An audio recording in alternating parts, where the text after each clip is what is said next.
Hi guys! Welcome back to my YouTube channel. So, for today's video, gagawa ako ng 10 facts about me. So, simulan na natin.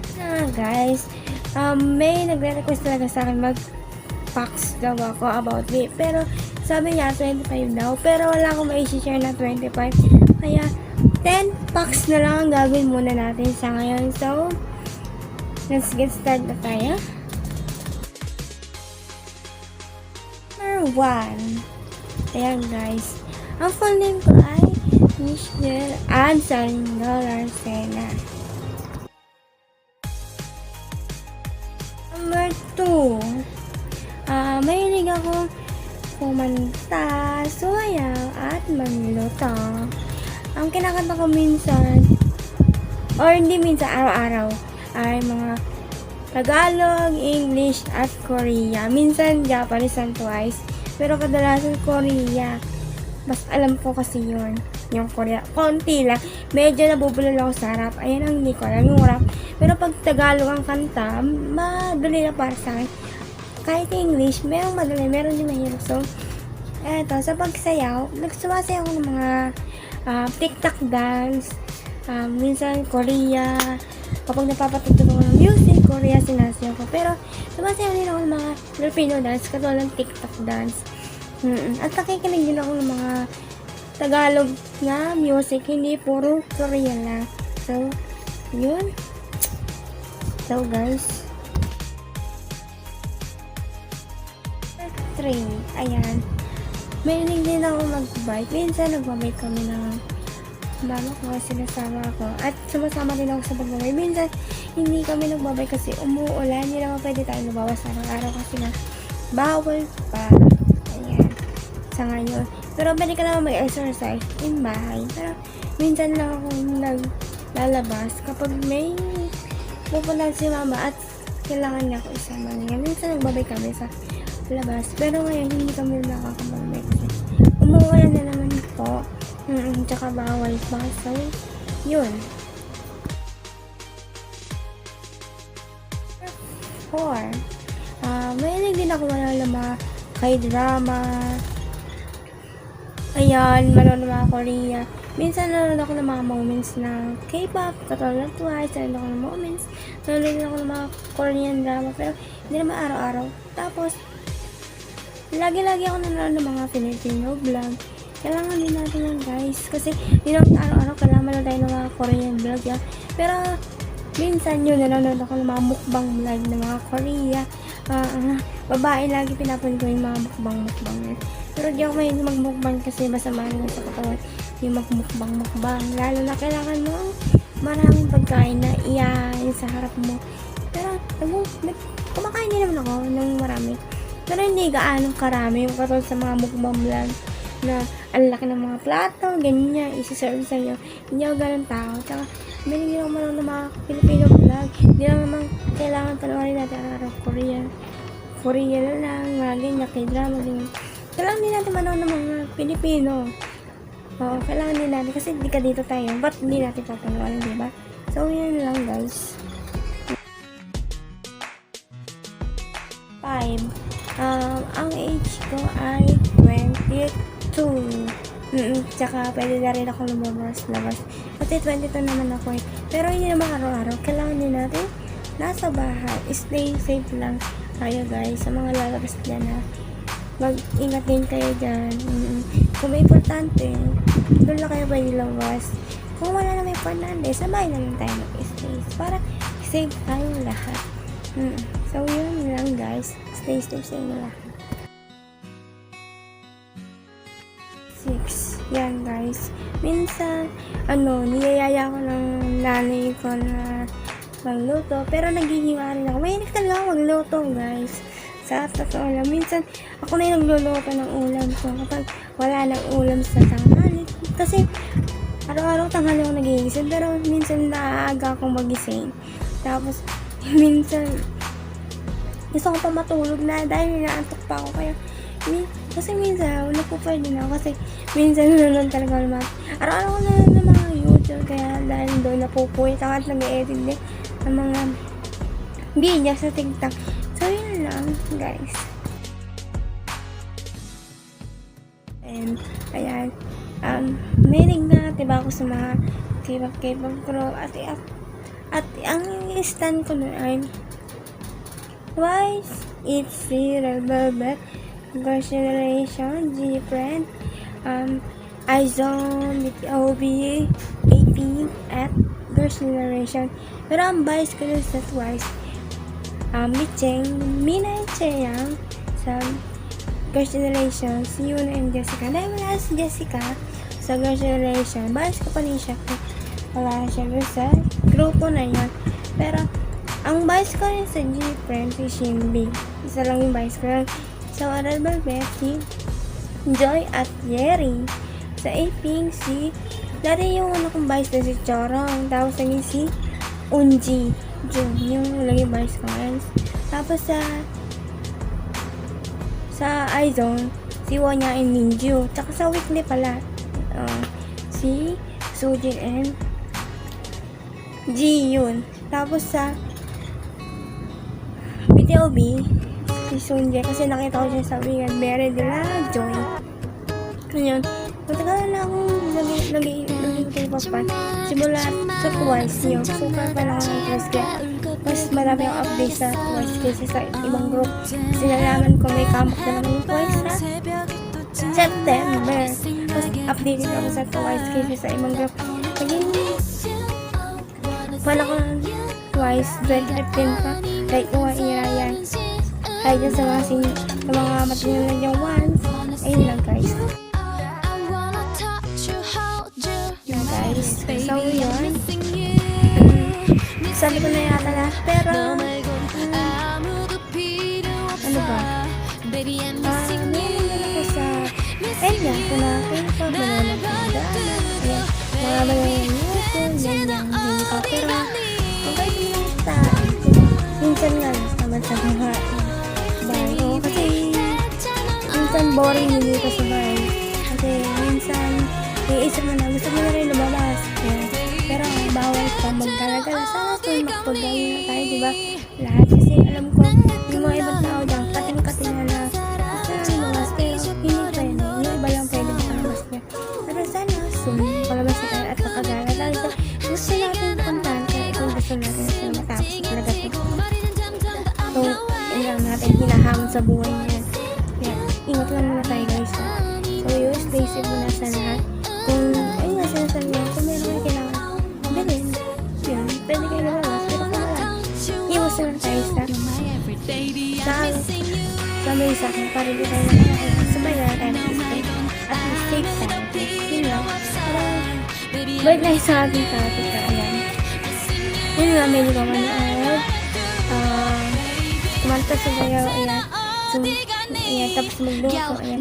Mangarap ko talaga mag-chef na pagdating na gusto ko mag-isip kasi nahiligan ko magluto kasi diba, mahilig ako cooking yan, hindi naman ko may mag-bookbang yan. Kasi minsan, may naman pa ako isang Chinese na nagluluto sa office niya, ayun. Kaya minsan sa link na, hindi napapagalaw. Gusto ko lang, kasi hindi ko nagwala yung kulang ang ingredients ko. Ano yung naluto ko? Iyan yung naluto ko. Minsan nagluluto ko sa sarili ko. Ulan, kapag tangal na lilisin na ulan.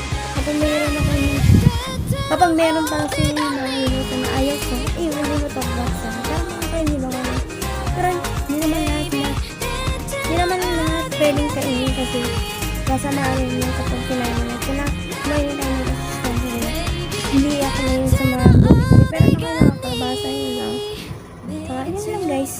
So, next tayo. Nine na tayo guys. Nine na. So, ayan.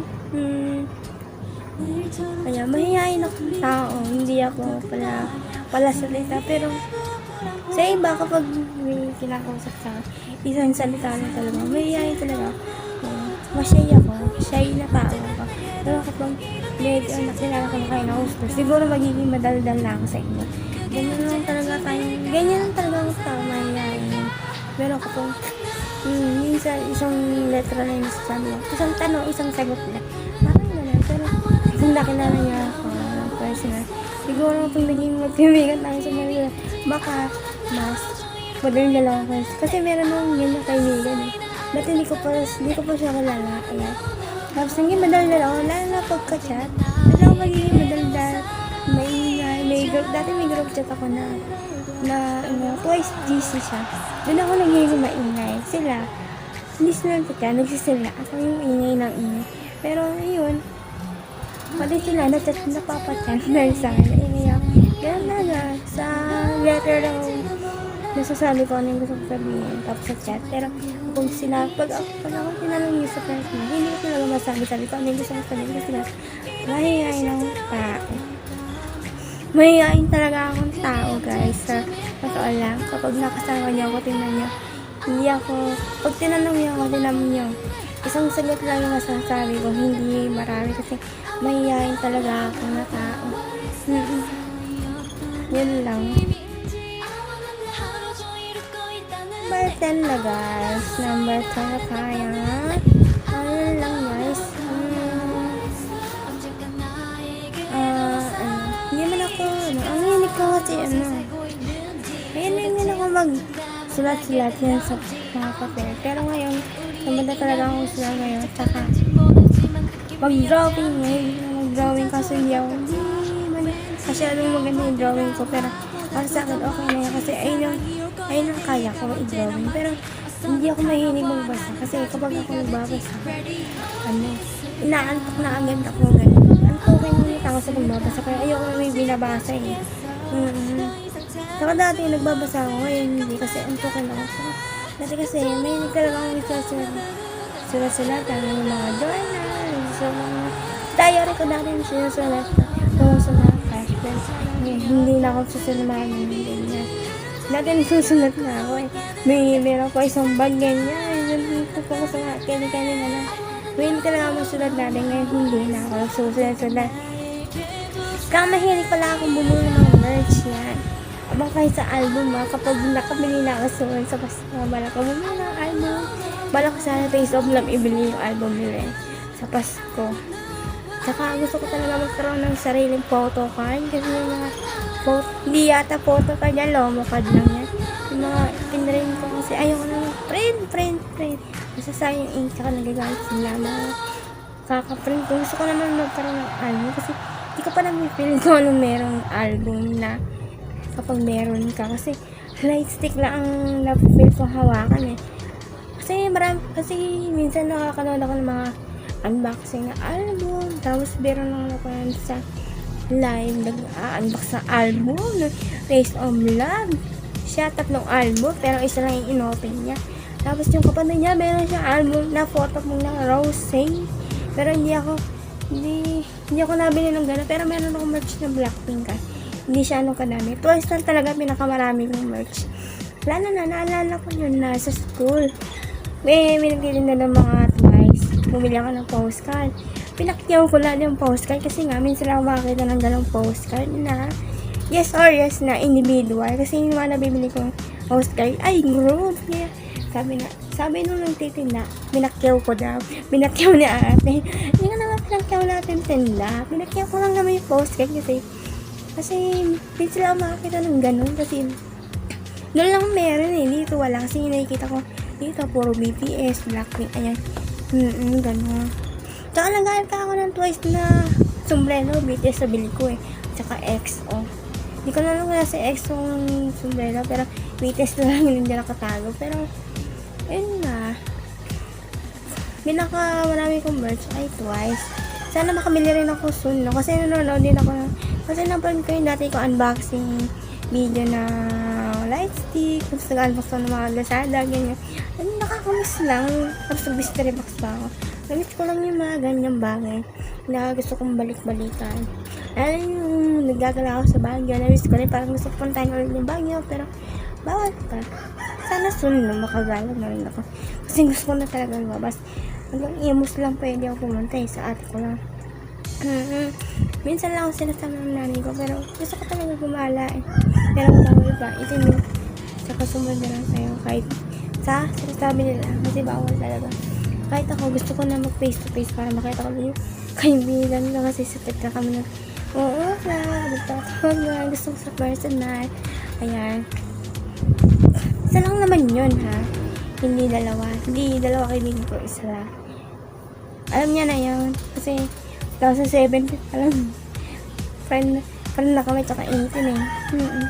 So, yun lang guys. Abangan nyo na lang sa bibili kong album. Sana makabili tayo. Sana makabili ako. At sana kawa siyang tingin ako sa... Hindi ko lang kung makakabili ako sa November 1. Sana meron ako mabili. At ikaw kung pupunta kami dun sa cemetery ng November 1, baka hindi rin kami makapunta. Baka hindi na November 1. Kasi kapag November 1 lang siya may tinda dun sa cemetery namin doon sa Inos. Kasi kapag hindi na November 1, wala na nagtitinda. Sarado. Kasi dati, first time ko lang makabili ng Twice na Pamaypay yun. Tsaka yung Blackpink. Hindi ko in-expect na makakabili pala ako. Akala ko, panaginip ko lang. Pero hindi naman pala. Sabi ko, totoo ba to? Kala ko nananaginip ako. Kasi nanonood ako ng mga video na may mga merch. Doon ko na-realize na magkakaroon na pala ako sarili ng merch. Pati mga sorry excuse lang. Tapos yung mga lightstick, nangunguha lang ako ng picture sa Twitter, nanonood lang sa YouTube. Hindi ko na-expect makakabili pala ako ng lightstick. Pero version 2 lang yung lightstick pa na Candy Bone siya. Candy Bone, wala pa akong version 1 na. Soon sana makabili akong version 1. Pero hindi ko lang kung meron pa na baka sold out na guys. Yung version na yun. Abangan nyo na lang sa Pasko. Mag-unboxing ako ng album. Sana makabili ako. Pero abangan nyo na lang yun. Mag-unbox ako ng album ng Taste of Love yung bibili ako. At magtitingin din ako sa titingin na Shopee and Lazada kung magkano ba yun para makita ko kung magkano nga ba yung album na bibilin ko. Para may idea ko. Kung nabili ko siya, i-unbox ko. Tapos ako yun sa inyo. So, abang ngayon sa album. Excited na magka-album. First time ko lang ito nabibili kasi ayun talaga pangarap ko yung bumili ng album. Noong talaga ang pera ko dahil sa mga merch na yun. Siyempre, alam nyo naman. Fan tayo, diba? Hindi kailangan natin i-support sila. Tsaka sayang din. Tsaka huwag nyo itatapon yung mga album. Kung gusto nyo, kung tawa na kayo sa album, ibigay nyo na lang sa iba. Hindi yung itatapon nyo. Kasi sayang yun eh. Binili nyo. Tapos itatapon, diba? Tapos ma-realize nyo, ay sayang. Sana hindi ka na lang tinapon. Kasi papakit yung album kapag tinatapon eh. Kasi dati may nakita ko sa Facebook. Yung special, tinapon nila. Ang daming album na nasayang, no? Hindi na lang binigay sa mga fan para magamit nila. Sayang eh. Tinapon lang. Kaya yun. Iniisip ko na sana sa amin nila binigay pag ano. Kung may bili kayo ng mga merch, huwag nyo isayang. Huwag nyo itapon. Kasi dun ma-realize na kasi sa amin na sayang. Sa mga bibili dyan ng merch, huwag nyo itatapon na kolektahin nyo at itabi nyo. Kahit sira-sira pa yan, tape nyo na lang yan. Kasi meron akong ganyan na poster ng Twice. Medyo pulit-pulit na. Kasi nga ang pangit ng quality na bili ko. Pinagtsatsagaan ko na lang. Pinagtsatsagaan ko na lang siya kahit ganun. Kasi pinatitip ko. Ayun lang guys. Medyo nakahabang ang aking kwent na yan guys. So sana guys may nalaman kayo sa akin. Kahit konti. So yun lang guys. Kung nagustuhan niyo ang aking video, huwag niyo kalimutan mag-like, mag-subscribe sa baba na rin. At click the notification para lagi update sa aking susunod na video. Kaya abangan nyo yung unboxing ko sa Pasko. So yun guys. Mag-iisip ako ng bagong video ha. Parang meron ako mga video sa aking channel. Pero mag-edit lang muna ako ng mga video at ipapost ko sa TikTok. At kung nyo rin kalimutan pala mag-follow sa aking TikTok account. Sa TikTok ko. Sa iba kong TikTok account. So yun lang guys. At kung nyo kalimutan i-subscribe ang iba kong channel. Lalagay ko sa baba, sa description na lang para i-subscribe nyo guys. Kasi doon lang marami ang subscriber, hindi dito. Sana madalamihin nyo naman yung subscriber ko sa channel ko, doon sa pangalan ko. So yun lang guys. Dito ko natatapos sa ulit ang aking video. Kalimutan mag-like, mag-subscribe sa baba, and click the notification bell para lagi update sa aking video. Kahit di lagi ako nag-upload kahit minsan. So yun lang guys. Bye-bye. Peace.